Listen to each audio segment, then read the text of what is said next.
Good afternoon, everybody. At this stage, I would like to thank all of you for coming to attend this side event on the sovereignty, permanent sovereignty of our natural resources within the context of decolonization or occupation in the case of Western Sahara. I want particularly to thank the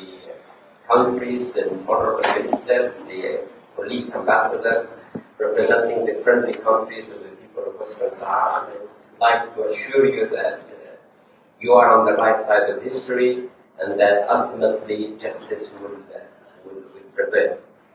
The only concluding remark that I would like to present at this stage is to insist on the complementarity between the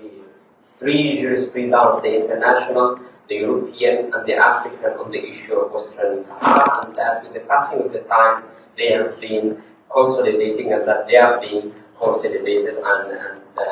as we speak. The international jurisprudence with the UN, different resolutions of the UN General Assembly, the ICG, with the different resolutions of the UN Security Council, the European justice with the European Court of Justice, different rulings on Western Sahara and the African jurisprudence, especially with the last decision of the African Court of Human Rights and Peoples that was adopted on September the 22nd. All those decisions, they have established four founding and basic and strong elements when it comes to the legal aspects around the issue of Western Sahara. The first one is that the Kingdom of Morocco and Western Sahara are two distinct and separate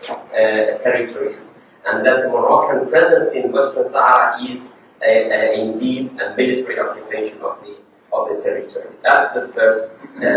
element.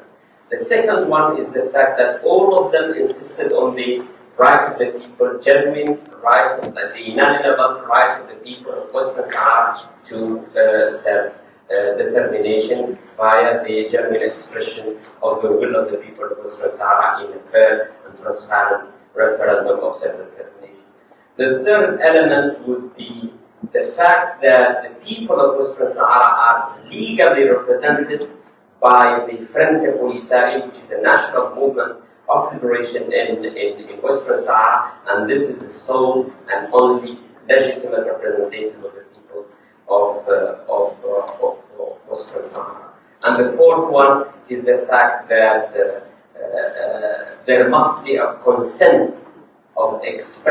freely expressed by the people of Western Sahara before any economic exploitation of the wealth and natural resources of the territory. And that this consent must be expressed through the legitimate representation of the people, which is the Frente Polisario. Now, as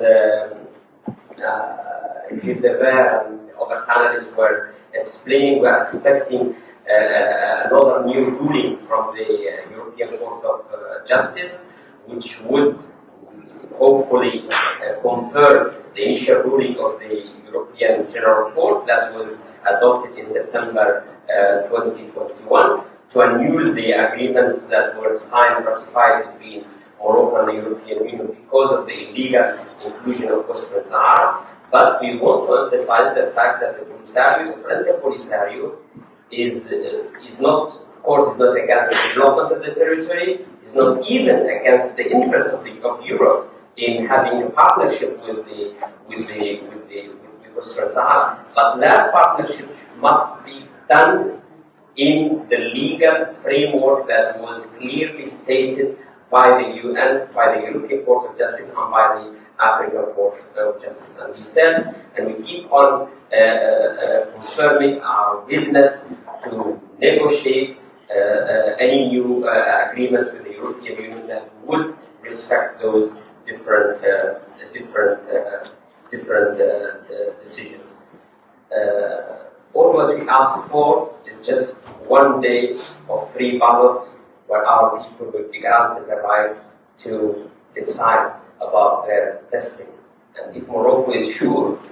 as the propaganda is being spread all about, that the overwhelming majority of the people of Western Sahara are living under occupation and are happy with the occupation, and that there is only tiny minority retained against their will by the Frente Polisario, why not allow those people just to express this, and everybody will be happy. So that's the only demand, and I think that fits really not only with the international legality or international law, but also fits within the common sense of the democratic expression of the will of the people. So once again, I want to thank you for your presence and honoring us with being